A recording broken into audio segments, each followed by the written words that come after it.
Olá pessoal, tudo bem? Hoje nós vamos começar a estudar a ergonomia cognitiva. Nós vamos explorar os processos envolvidos na nossa capacidade de capturar informações. A ergonomia moderna analisa os sistemas em que predominam os aspectos sensoriais, a percepção, o processamento de informações e também o processo de tomada de decisão.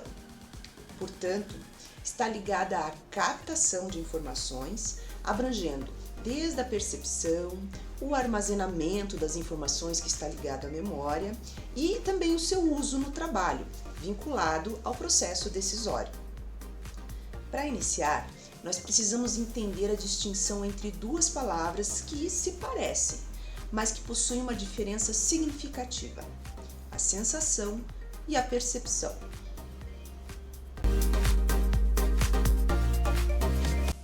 A sensação refere-se ao processo biológico de captar energia do ambiente, como luz, calor, pressão e movimento.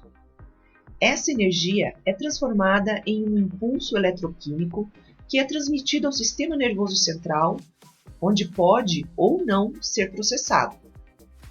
Por outro lado, a percepção é o resultado do processamento do estímulo sensorial, conferindo-lhe significado. Nesse processo, informações já armazenadas na memória são utilizadas para converter sensações em significados, relações e julgamentos.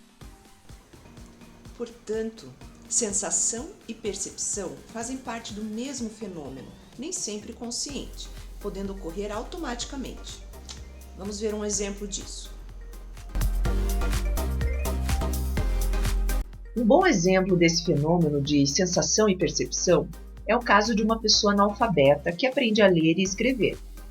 Inicialmente, as letras representam apenas sensações, sendo estímulos visuais causados pelos traços no papel. Após se alfabetizar, a pessoa passa a adquirir a percepção do significado desses traços, compreendendo que eles representam letras. Bem, ao compreender a diferença entre sensação e percepção, torna-se mais simples entender os dois tipos de memória que nós possuímos: a memória de curta duração e a memória de longa duração.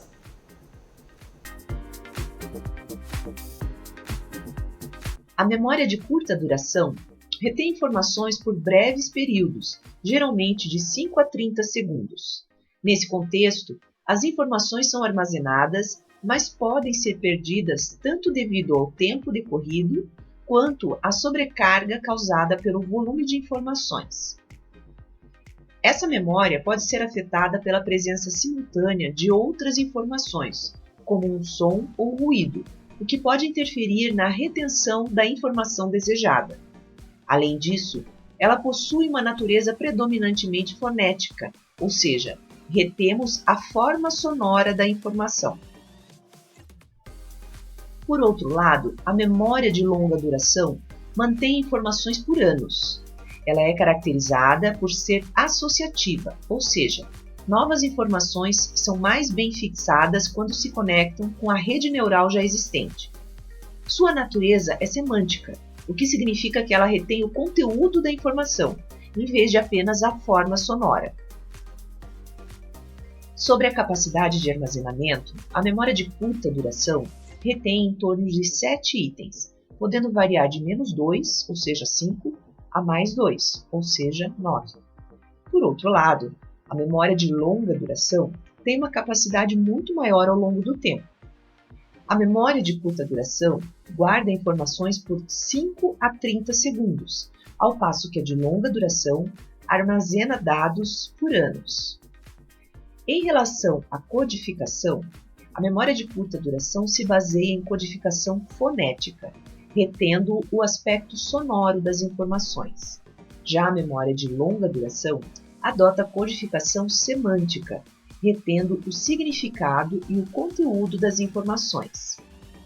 Sobre perda de informação, a memória de curta duração pode sofrer interferências de outros sinais simultâneos, enquanto a memória de longa duração frequentemente perde informação devido à dificuldade de recordação. No âmbito da memória, surge a questão do esquecimento, que é a incapacidade de recuperar informações memorizadas.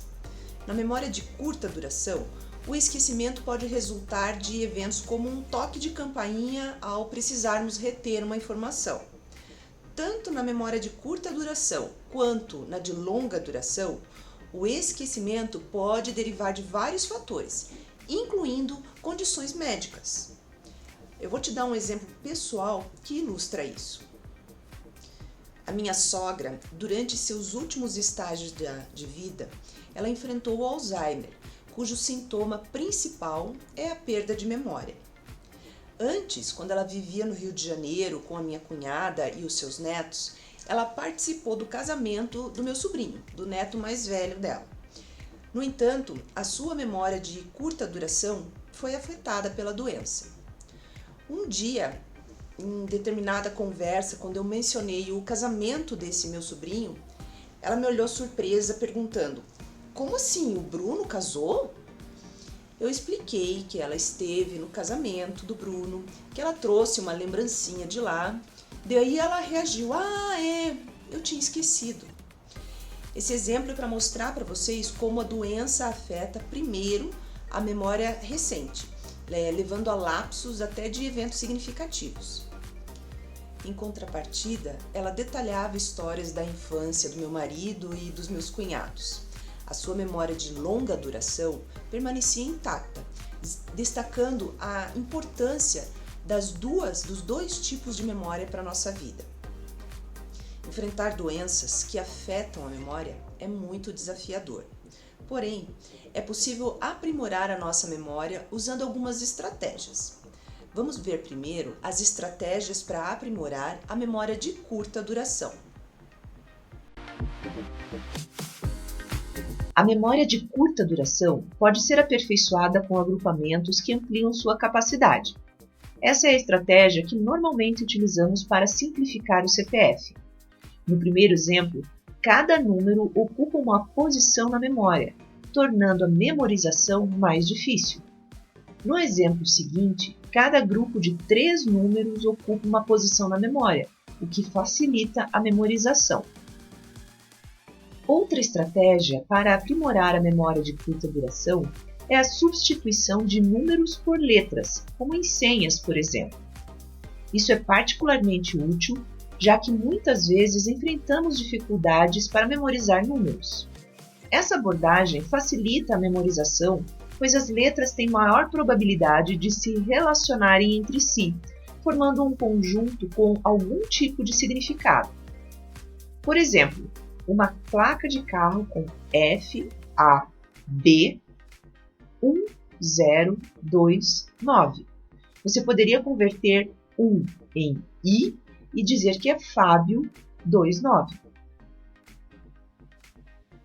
Realizar diferenciações também facilita a memorização, especialmente no caso de curta duração.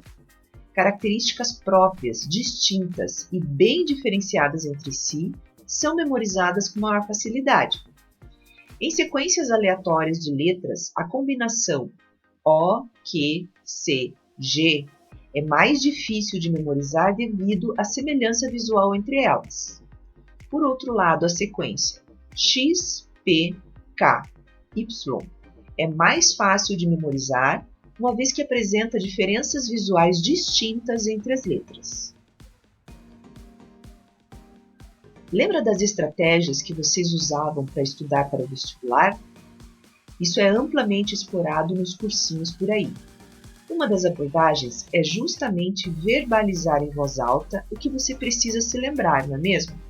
Isso ajuda a facilitar a memorização. Outro exemplo dessa estratégia é a prática militar de repetir a ordem recebida em voz alta.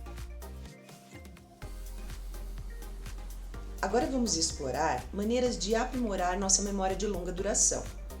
A memória de longa duração é de natureza semântica e associativa, o que significa que as informações se conectam através dos seus significados.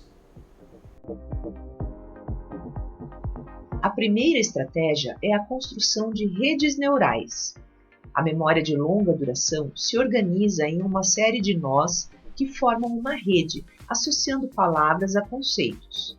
No caso de conceitos, uma palavra pode estar ligada a diversos conceitos, e o mesmo conceito pode estar associado a várias palavras. Para lembrar, é necessário puxar o fio da meada. Quantas vezes já realizamos essa ação, não é mesmo? Outra estratégia para aprimorar a memória de longa duração é utilizar chaves de informação. Essas informações podem ser categorizadas em grupos semânticos, colocando-as em categorias ou classes já existentes na memória de longa duração. Tenho certeza que vocês já aplicaram isso em seus estudos também. Mais uma maneira de melhorar a memória de longa duração é atribuir significados, pois muitas vezes números não relacionados entre si podem ser associados a outros que têm um significado para a pessoa, como datas de aniversário ou números de telefone, por exemplo. Tenho certeza de que vocês já utilizaram essa estratégia para memorizar senhas ou placas de carro, entre outras coisas desse tipo. Utilizar palavras mnemônicas é outro truque empregado para aprimorar a memória. Isso envolve memorizar sequências de nomes ao formar novas palavras a partir das iniciais desses nomes, de maneira a criar sons pronunciáveis. Portanto, trata-se daquela estratégia fundamental em que você utiliza as iniciais de uma sequência para formar outra palavra. Por fim, a última estratégia consiste em construir imagens visuais. Isso enriquece a memória de longa duração, porque o cérebro já contém uma quantidade considerável de informações, permitindo a criação de novas associações, muitas vezes até mesmo bizarras, de acordo com as experiências pessoais de cada indivíduo. Surpreendentemente, em muitos casos, o caráter bizarro ou engraçado de uma associação é justamente o que a torna mais memorável, facilitando assim a sua lembrança. Agora vamos abordar a questão das instruções. Podemos fornecer instruções verbais ou por escrito, como em textos e manuais. Vamos explorar como tornar a transmissão de instruções mais eficaz em cada um desses formatos, começando pelas instruções verbais. A primeira estratégia é usar frases curtas e simples para facilitar a comunicação. Recomenda-se limitar as frases a 10 palavras. Por exemplo, a frase longa: os trabalhadores, em função dos critérios de gestão atualmente predominantes, ficam cada vez mais isolados quando se reduz a equipe em consonância com a automação. Um exemplo de frase curta é: a automação isola os trabalhadores. Isso ocorre devido à redução da equipe. Os critérios atuais de gestão também contribuem. Além disso, é aconselhável separar diferentes ações em frases distintas. Observe como a frase: o rato que foi caçado pelo gato, mordido pelo cachorro, comeu o queijo. Ela fica confusa quando misturada. Se fosse separada, seria assim: o rato comeu o queijo, foi caçado pelo gato, o cachorro mordeu o gato. Outra maneira de facilitar a transmissão de informação por meio de instruções verbais é utilizar voz ativa em vez da voz passiva. Voz ativa significa ação. Um exemplo de voz ativa é: o operador ligou a máquina. Nesse caso, a voz passiva seria: a máquina foi ligada pelo operador. Finalmente, para transmitir instruções verbais, é recomendado usar a forma afirmativa em vez da forma negativa. Na forma afirmativa, você pode dizer: existem falhas. Na forma negativa, você diria: não se pode afirmar que não existam falhas.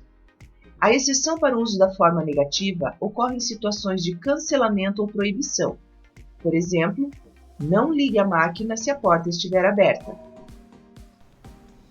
Em textos, a transmissão de informações é otimizada ao aplicar estratégias familiares em redações. Comece com a apresentação de conceitos e objetivos.